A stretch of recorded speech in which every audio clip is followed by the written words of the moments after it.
it's your girl Ina. I'm back. Woo! Hi everybody. So I'm so happy I could make a video today. It's been a little bit rough last week and a half with all this hospital and surgery and everything, and I kind of made a conscious decision not to record anything until I was in a good state of mind, because I don't want to bring any more negativity to anybody. Right now with the whole COVID thing and the political situation, I figured people are going to come to my channel to get a laugh, and so I thought, man, if you can't do something positive, just wait till you're ready to go. So sorry that I didn't record something earlier. I was a little bit proactive in pre-recording some stuff that I could post some stuff on the page or on the channel, you know, if you guys wanted to come and have a look at something while I was in the hospital. So I hope you guys could enjoy those videos that I pre-recorded. Yeah, but now I think I'm ready to go. And I've got a new little setup here. Whenever I'm off of these bloody crutches and I can kind of get around a little bit better, I'm going to kind of show you all this new stuff that I've invested in to kind of make these videos a little bit more professional, I guess you can say. But I can't do it right now because I can't move, and I'm just, yeah, you understand. Anyway, yeah, big thing I wanted to do was to really thank everybody for all the support and reaching out. And it's kind of, sometimes it's really overwhelming to think that, you know, people, some of you I haven't really met in person. Maybe we have a little chat on Facebook or whatever once in a while, but just how concerned people were and checking up on me. And of course you expect it from your siblings, you expect it from your best friends, you expect it from your in-laws, you expect it from certain people, your work colleagues, certain people you expect to check in on you. But so many of you sending me well wishes and really showing me concern how my surgery went and everything, it really meant a lot to me, especially because we couldn't have visitors at the hospital and I can't have visitors here. So it really meant a lot. So I just really want to thank you all from the bottom of my heart for reaching out and touching base with me and checking on me. It really meant a lot, and it was really good for my recovery to know that people were concerned. So thank you.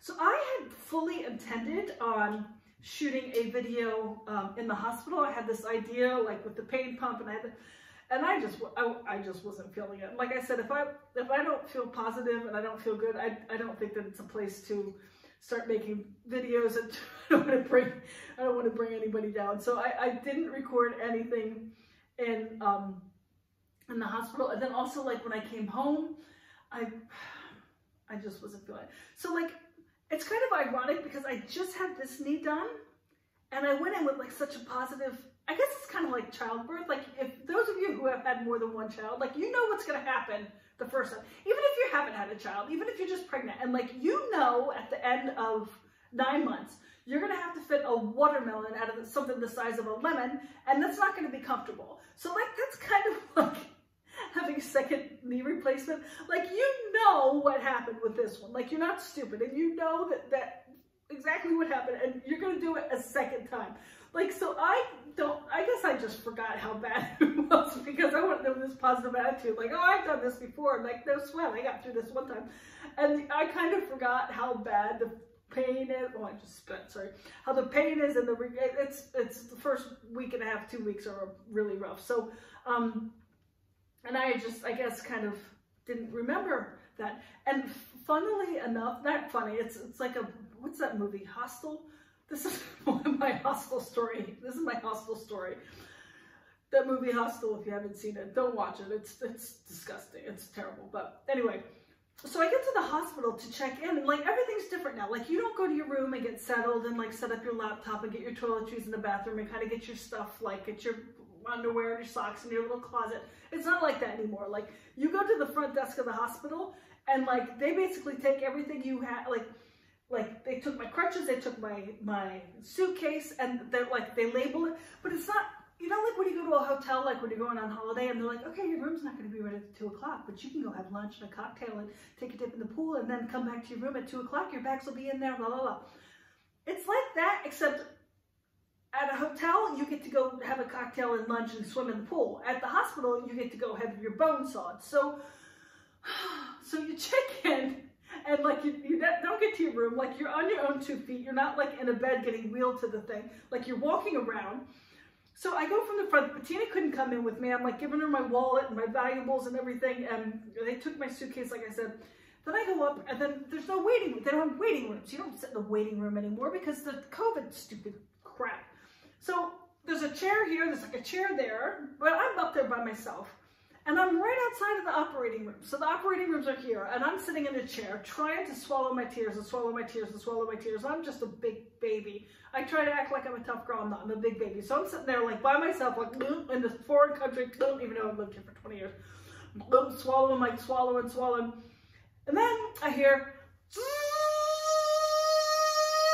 and I'm like, I know that is a saw cutting somebody's bones. Like I'm outside of the operating room, like I know that sound, and that's gotta be the saw cutting someone's bones. And I know whenever that's finished, I'm gonna be the next one on the saw, and I know that they're gonna saw.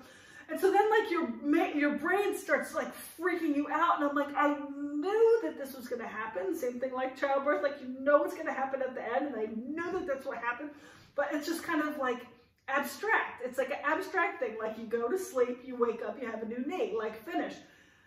But when you're outside of the operating room, sitting in a chair by yourself, and your wife, I couldn't even say the words goodbye to her because do you guys get this? Like a lump in your, I couldn't even like say goodbye. Blah, blah, blah. So I'm just, oh Jesus, Mary and Joseph.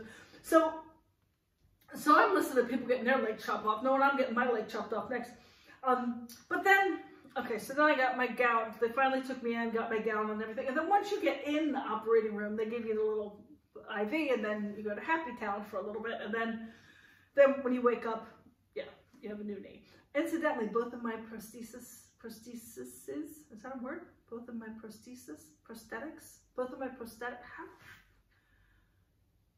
both of my implants are from Boston, so I'm still 100%, all of my parts are American, made in America, all of my parts are American. So my prosthetics are, custom made in Boston, so they're American parts. Yeah, I lost my train of thought. But everything went fine. The actual surgery, once I got in there, the condition of this knee was a lot worse than they thought it was. I knew it was a mess, but they didn't realize how bad it was, so they got in there, and then that kind of made me mad because I've been going to the best specialists that there are in this area, and they kept saying, oh yeah, here's some more pills, little girl, here's some more pills. Like, oh, just push it out, just work it. Like, everything that they told me to do made it worse. Like, the medicine that I was taking was not good for my body. The pushing it out and exercising through the pain and everything I was trying to do made it worse. Everything was, but I can complain about it. It's over with. I've got a new knee now, so that's the way it goes. So I'm not going to get too upset about that because eventually I would have had to get a new knee anyway, so now it's over and we can move forward. So I was able to leave the hospital on Monday, and it was really nice. All the nurses were really nice. Everything, I had one nurse that was a bitch. I wanted to punch her in the face, but other than that, everything was really good. Could come home on Monday, and like I said, I didn't want to record anything until I kind of got into a better mental state. But I've got everything set up here that I need. I've got, you know, my little canvas bag so I can carry stuff around. I've got my laptop. I've got my water. I've got my stuff here. I've got my Christmas wrapping station here. So when I'm feeling good, there's a little window between taking your medicine and icing that you don't feel that bad. During these times when I'm feeling pretty good, I try to do some Christmas wrapping and stuff like that. I have my Kinetic Machine upstairs, which a lot of people have asked about because I posted some pictures.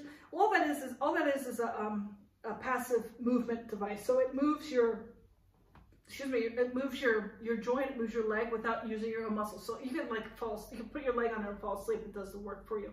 So since I've been out of surgery, I'm already at 90 degrees flexion. So 90 degrees flexion of my knee, which is pretty good. I can't push further until I get my staples out. So I get my staples out next week, and then I can really push it on when I get to 130 degrees. So I've got that Kinetic machine that I can exercise my knee. My physical therapist is coming over today to do physical therapy. I hope that after this week I can start going to his practice, but who knows? Who knows what the hell's going to go on? Everything's shutting down. Switzerland, the COVID cases are, I mean, not as bad as America, but I mean, it's pretty bad.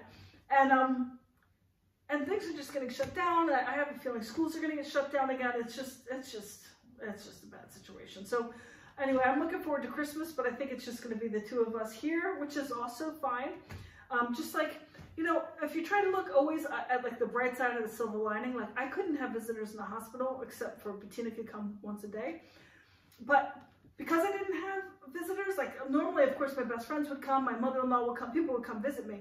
But because I couldn't have visitors, I was just so concentrated on doing my exercises. And when I didn't have something to do, I just slept. I didn't watch TV or anything till maybe, and when it got to be nighttime, I would watch a little TV. But I basically slept and just took care of myself, drank tons of water, did everything they told me to do. So kind of like silver lining of the whole thing was not having guests allowed me kind of to be able to really look after myself, which was really good. But yeah, like I said, I'm home. I am able to sleep probably about 4 hours a night, which if you have had a knee replacement or you know anybody, if you can sleep at all, that's good. And I've been getting about 4 hours of sleep in my own bed, which, oh my God, I have to tell this story. Last night I had a dream that somehow I got mixed up in this scam where people were trying to sell cars, and they would get everyone in the car and they would sell you this car that was a good car. So once you signed the papers for the car, then they would come in and beat everybody in the car up. And when you ran out of the car because everyone was beating you up, they would change the cars and you would get like a piece of crap car.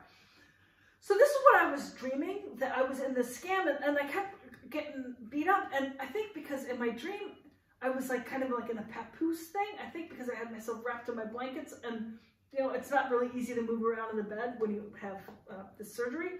So I was kind of like frozen in the bed there, and I kept dreaming that I was in this papoose and people just kept coming and beating me up. And then, so in my dream, I thought, okay, if I can just wiggle my arm out of this papoose thing, next time they come to beat me up, I'm going to start fighting.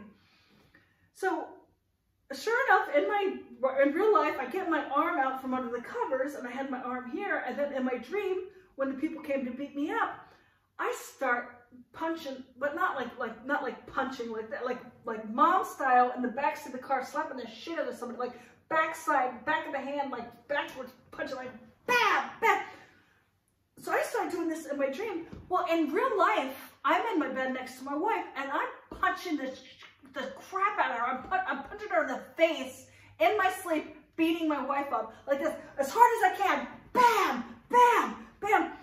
In case you don't know, my wife is a former national champion in boxing. Like, it's not someone that you want to punch in the face. I mean, but here I was beating the crap out of her. So she like wakes up, she's like, why are you beating me up? And I was like, it was this dream. And so I had a lot of explaining to do this morning. She was like, you know, you were punching me in the face as hard as you. I was like, oh, sorry. No, anyway, that was my dream last night. But yeah, I digress. Everything is going fine. Everything's going well. Incidentally, my next video, I hope everyone will tune in. You're going to laugh so hard about my little product endorsement I have. It's so funny, and I can't make this stuff up. You guys are going to laugh so hard. So I'm going to do that video when I'm in a good place again. Hopefully in the next couple of days I'll get that one out. But this video is just, again, to thank everybody so much for all of your help and all of your the help that I got through your encouraging words and everything. I really, really, really appreciate it. So thank you, thank you, thank you. I hope I can get some more stuff up here over the Christmas holidays. So if you're bored, you have something to look at. And yeah, let me know if you have any ideas of things I can do. Also, if you have any family or family members or friends or yourself that have an upcoming knee surgery or are going to get a knee replacement or anything like that, I've been through it all, from ACL surgery, meniscus surgery, knee replacement. I've been through it all. So please feel free to ask me any questions. You can personal message me on Facebook, and I'll answer as honestly as I can. So I'm not going to candy coat anything. I'll let you know like really how it is. So please feel free to ask me any questions that you have. And hope everyone's doing well and getting ready for the holidays. And make sure you check out my next video that I'll post hopefully in the next couple of days. If you haven't subscribed, don't forget to subscribe. And talk to you guys soon. Thanks. Bye.